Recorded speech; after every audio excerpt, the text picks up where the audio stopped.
आप बामसेप के राष्ट्रीय अध्यक्ष माननीय कमलाकांत काले साहब हैं और आज बामसेप का उत्तर प्रदेश का 38वां राज्य अधिवेशन है जो गांधी प्रेक्षागृह में चल रहा है। और आज के कार्यक्रम की अध्यक्षता बामसेप के राष्ट्रीय अध्यक्ष माननीय कमलाकांत काले जी कर रहे हैं जो आपके सामने उपस्थित है। इस कार्यक्रम से क्या संदेश देना चाहते हैं? सबसे पहले मैं मीडिया के सारे साथियों का शुक्रिया अदा करना चाहता हूं और आपके माध्यम से सभी देशवासियों को अपील करना चाहता हूं कि वर्तमान में स्वतंत्र रूप से बहुजन मीडिया की बहुत ज़्यादा आवश्यकता है जो निष्पक्ष होकर अपनी बात समाज के सामने रखे। तो मैं समाज के सारे साथियों से अनुरोध करता हूं कि ज़्यादा से ज़्यादा बहुजन मीडिया को प्रखर करने का काम करें। आज का ये राज्याधिवेशन साथियों यहाँ जो संपन्न हो रहा है उत्तर प्रदेश का 38वां राज्याधिवेशन है और उस अधिवेशन के माध्यम से वर्तमान में देश के सामने जो ज्वलन समस्याएं हैं उन मुद्दों के ऊपर जागरण प्रबोधन के साथ साथ संघर्षणात्मक रणनीति भी हमने अपनाई है।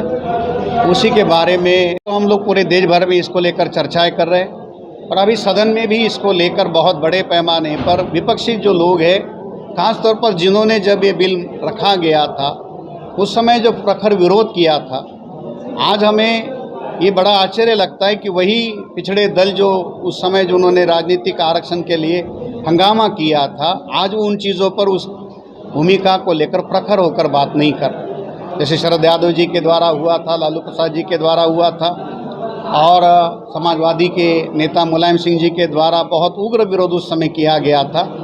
आज भी उसी प्रकार के प्रखर विरोध की बात है और जब तक ये पिछड़े वर्ग की या इस देश की जो मूल निवासी हिस्सा जो है उनके आरक्षण की बात नहीं होती तब तक इस बिल के लिए विरोध जारी रखना चाहिए। बामसेप है क्या?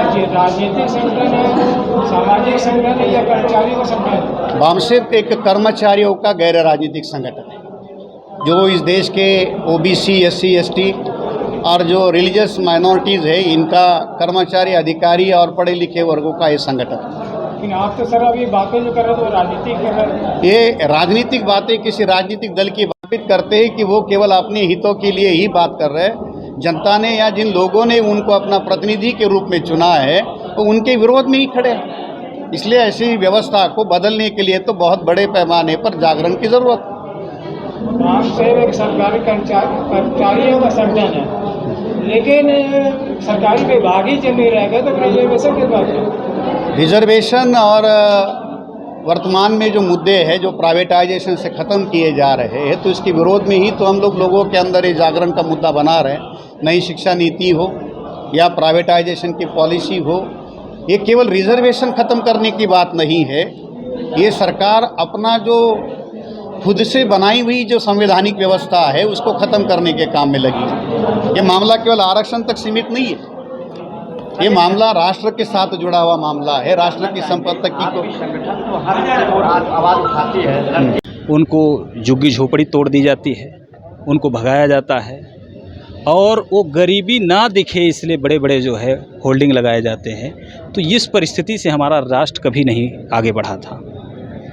तो इसलिए हम यहाँ प्रेरणा लेते हैं कि हम कैसे इस राष्ट्र का उत्थान कर सकते हैं वास्तव में। तो इसलिए हम आए थे और बहुत ही प्रेरणादायी बात हुई है और बहुत हम लोग जानकारी से ओतप्रोत है और जिससे जाके हम लोग समाज में बताएंगे कि बामसेप संगठन एक अच्छा काम कर रहा है जिसमें लोगों को जुड़ना चाहिए और इसका मेन उद्देश्य है कि समाज और राष्ट्र का उत्थान करना। बस अभी करके ये लोग केवल हिंदू मुस्लिम एक धर्मवाद की नीति खेल रहे हैं। धर्मवाद की नीति हमेशा नहीं चलती है। धर्मवाद की नीति हमेशा चलती है क्या? नहीं चलती है। क्यों? क्योंकि ये इस देश में हमारे सब लोग एक समान एक इंसान हैं। कोई जानवर की औलाद नहीं है। जानवर का जो बच्चा पैदा होगा वो जानवर कहलाएगा, इंसान का जो बच्चा पैदा होगा वो इंसान कहलाएगा।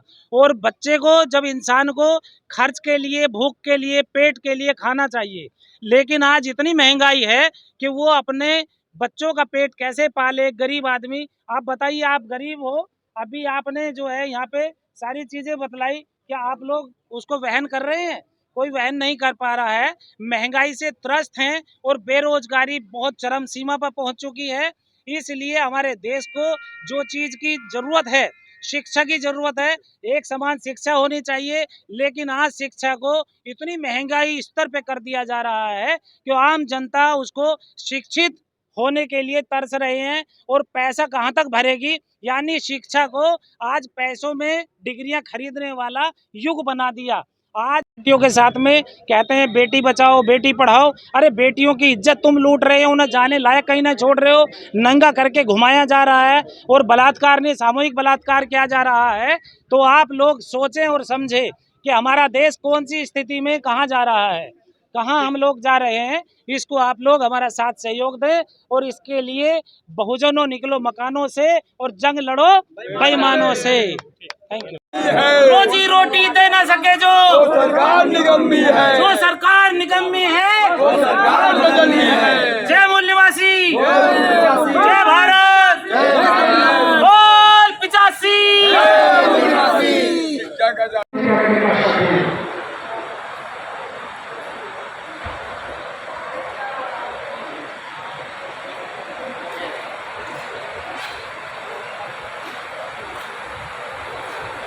मेरे साथियों, मूल निवासियों पर